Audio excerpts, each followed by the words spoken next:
I did sue Ursula von der Leyen, and it's about principle. First of all, it's about principle. It's about my dignity as a person. Everybody, and especially Frau von der Leyen, should know about me that I'm a professor of law, and I'm a lawyer, and I'm a father, and I'm a nationalist, and I do value my dignity. She told lies about me. Not only her, the spokesman of the European Commission also told lies about me. They told about me that I am a friend of Putin. The fact that I submitted a very, very normal kind of procedure, parliamentary, democratic procedure, I'm speaking about the motion of no confidence, it's the propaganda, Russian propaganda. I am the hand of Moscow. I'm not a friend of Putin. I will never be a friend of Putin, and I will never be a tool of Moscow. You know why? Because I'm a Democrat. Naturally speaking, from my guts, I'm a natural democratic people because of the fact that I'm a lawyer and I teach law. I cannot be extremist, or I cannot be pro-Russian, or I cannot be a friend of Moscow and Putin because of the fact that I'm a democratic, and Putin and Moscow regime, they are not democratic. They are authoritarian, they are practically totalitarian, and I very much dislike the idea of totalitarianism. Why? Because I lived in a totalitarian regime. I don't want to repeat this nightmare. I am the one which is mostly affected because I was the author of this motion of non-confidence.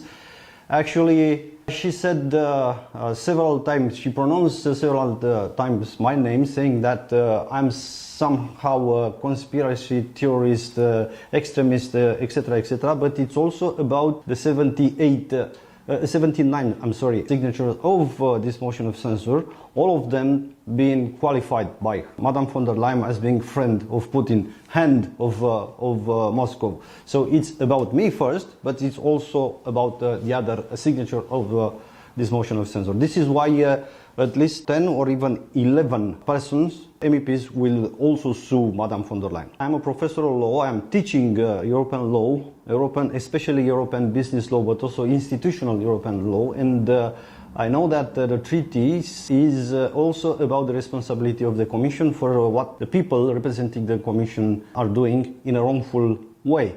And there is special kind of action in front of the Luxembourg Court. I'm speaking about European Justice Court, saying that if somebody representing the Commission is doing something wrongful and is damaging some person, natural person or legal person, the Commission will be reliable and will be made accountable and will pay the damages. This is why I decided to do this. And also, if I would do this in Romania, think about the idea that we are speaking about a leader of the European Union, and maybe the judges here will be probably intimidated about this case, but it's not the same in the European Court of Justice.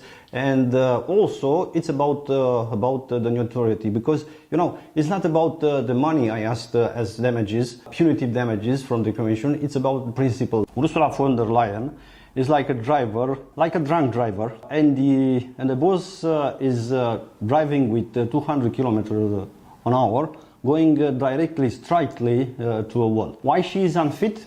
First of all, because she, in both her mandates as president of EU, she led European Union businesses, politics, and sociologically speaking, the society by the way of obsession. There are nothing else than obsession. It was the obsession with COVID. She managed somehow to gather all the decision in her hands in order to sign contracts for vaccines for something like 78 billion euros, 35 billion euros on SMS. This is Pfizergate. We don't know what those SMS are saying, but she made this contract directly negotiating with Burla from Pfizer, but through this way of, through this path of SMSs. And look what happened with the so-called fighting against climate change. Everybody is now criticizing this idea because it's not a scientifically based idea, and also is bankrupting European Union. and also its bankruptcy is the most important economies of the European Union. I'm speaking about Germany and France and Italy. They are all of them against this obsession of Madame von der Leyen for the so-called climate change. And second, she's not credible anymore. And when I'm speaking about this, I'm saying that Trump administration for at least 6 months had no contact, no relation, no call, no direct discussion or meeting with Madame von der Leyen, nor even with Kaja Kallas. I remember that Kaja Kallas was in Washington to try to speak to J.D. Vance. They didn't want to speak anything with her. And what she did was to go to Arlington Cemetery in order to see the history of the independence of United States. So she is not credible to speak to Trump administration, and she is not credible to speak to China. She is not credible to speak to India, and she is not credible to speak to the Mercosur countries. All of these are at this moment when we speak motivations for the two new motion of censure submitted by the left and also by the patriots, left and right. And this is why I said that she is not anymore fit to lead the European Commission, because she is not credible.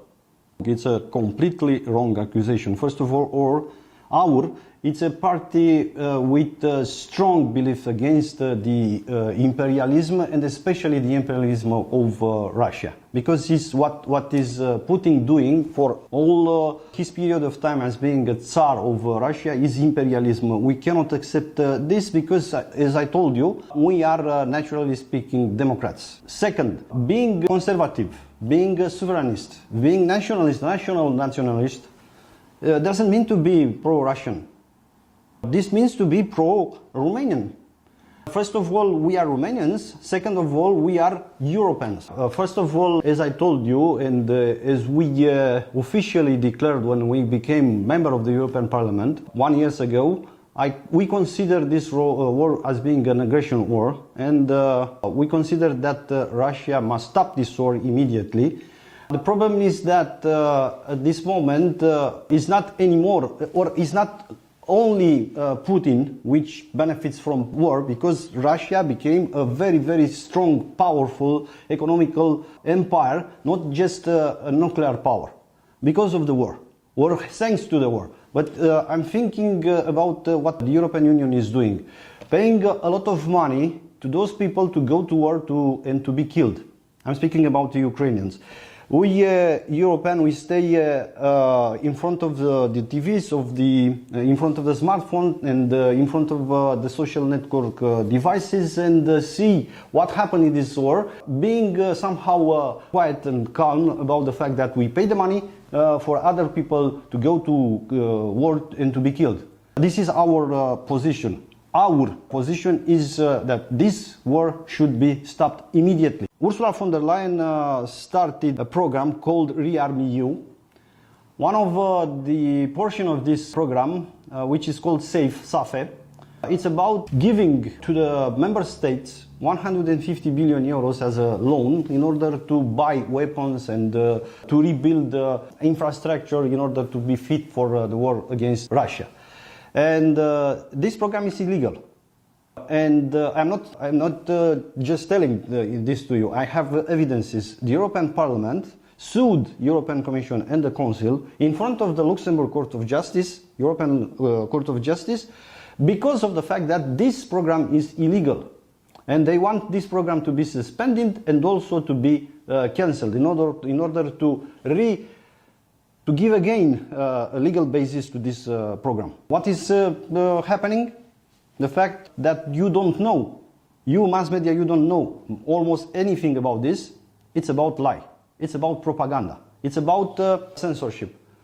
They paid so many billion euros to this system to lie to you, to us, or to hide evidences, truth from the people, from the normal people.